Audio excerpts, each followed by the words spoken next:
Video going. Here in my pot I have 1 cup of sugar, 1 cup of brown sugar, and I have 1 cup of brown or dark corn syrup. Now I'm going to start to mix that up and add some butter slowly. So here it is with the butter now added in small cubes. So that's 1 cup of white sugar, 1 cup of brown sugar, and 1 cup of dark crown syrup, which would be corn syrup. So there you go, that's what's gone in it so far, and we'll be back. So this is what it's looking at like at about 2 minutes in. Things are starting now to melt and looking really good. So now this is going to be a stirring fest for about half an hour, 25 minutes maybe if I'm lucky. But yeah, I'm going to be here with my arm on the stick and I'm going to be cranking her around in the pot for about 25 to 30 minutes. I'll bring you back occasionally and let you have a look at what we're doing. But this is going to be a dark caramel, I'm hoping. And we made light caramels about a couple of weeks ago. If you go back into the videos, we had light caramels then. Now I'm doing the darker caramel. Okay, so we did get to a boil, and then we added evaporated milk. Sometimes you use sweetened condensed milk, but evaporated milk works the best, I think.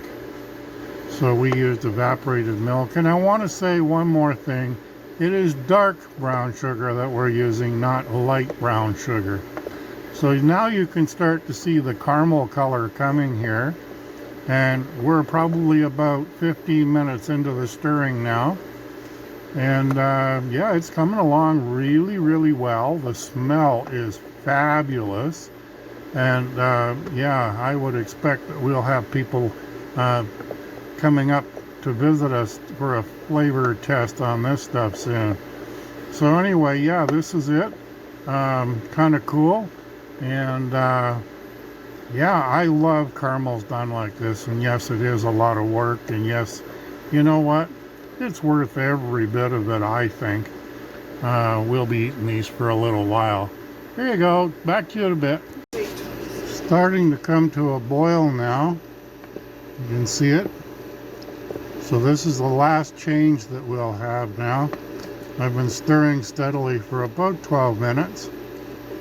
And but before that I probably did the 15 like I was saying. So I'm probably at about 23 to 25 minutes. I know I'm probably going to go to about 30. But yeah, we're now starting to get into the boil again. And this is exactly what it looked like when I added the evaporated milk. So yeah, this is coming along. I'm very much looking forward to having these tonight. Man, this is good on a cold winter's night.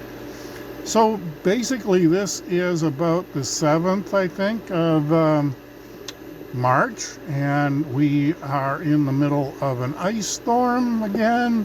And our driveway has gone completely to ice. And a lot of those places melting. A lot of our roof snow now is gone, slid right off. But around our building we probably have about 3 to 5 feet of snow depending on where you're standing. Pretty amazing. So yeah, we've had a lot of snow this year. This has like been the worst year since we've lived in the Kawartha Lakes for snow.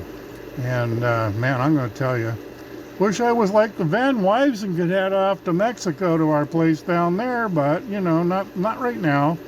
Anyway, we'll be back.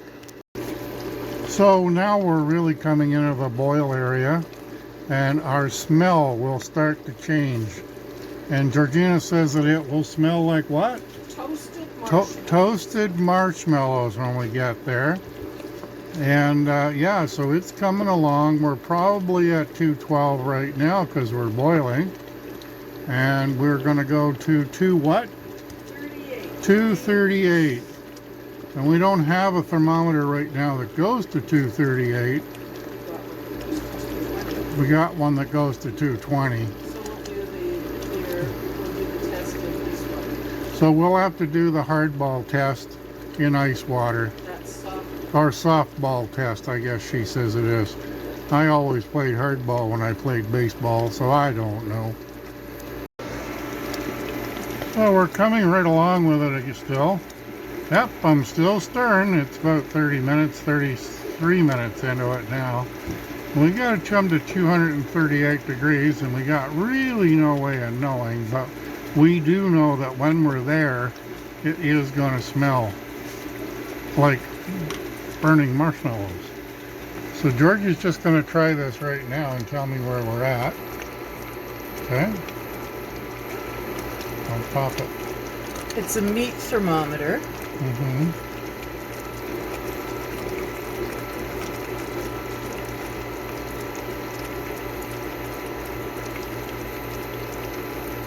And it's not quite at 220 yet, so it's certainly not at 238. Okay. Well, let me leave it in here for a second longer. Starting to get very thick stirring now. Yep. That's a good sign. It's almost at 220, but not quite. You can see the thermometer. Yep.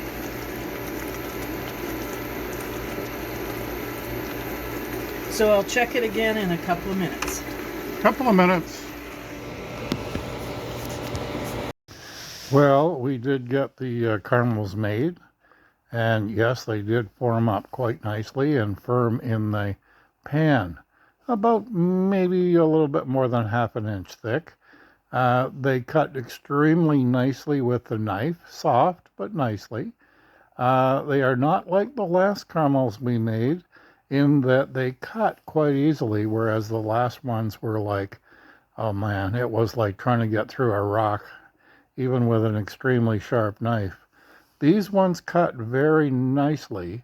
I am going to post now this video without the kind of final, but you can see we had a plate there that we actually allowed it to congeal on the plate or harden up on the plate, and it was quite nice, and you'll see that at the end of the video. So yeah, we are very happy with our caramels. Yes, they are considerably darker than the other ones that we made about a month ago. So there you go, caramels made by us. Thanks for watching. Tell us where you are. Tell us what you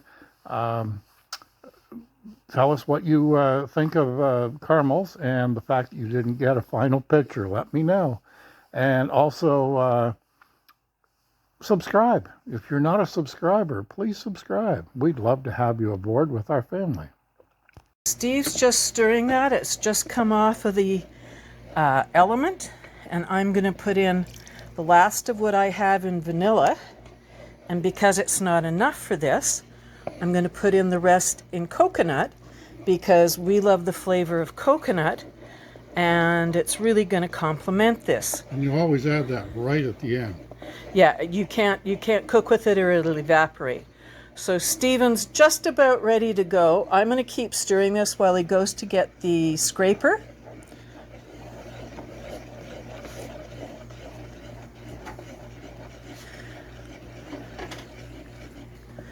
So here we go.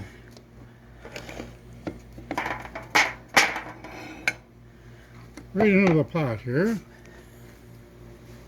And there it goes. Just thought I'd give you a look at the finished product.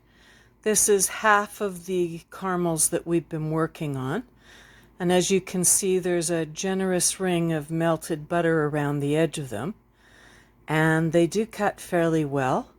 They're a little bit softer than they should have been. Next time we'll use a definite thermometer to make sure we've hit the heat. They're not quite as hard as they have been in other circumstances, but they're actually quite enjoyable to eat. Push it with your finger. So I'm just gonna pick up a piece and show you that they're just a little chewy, but they're quite good. Thanks for watching.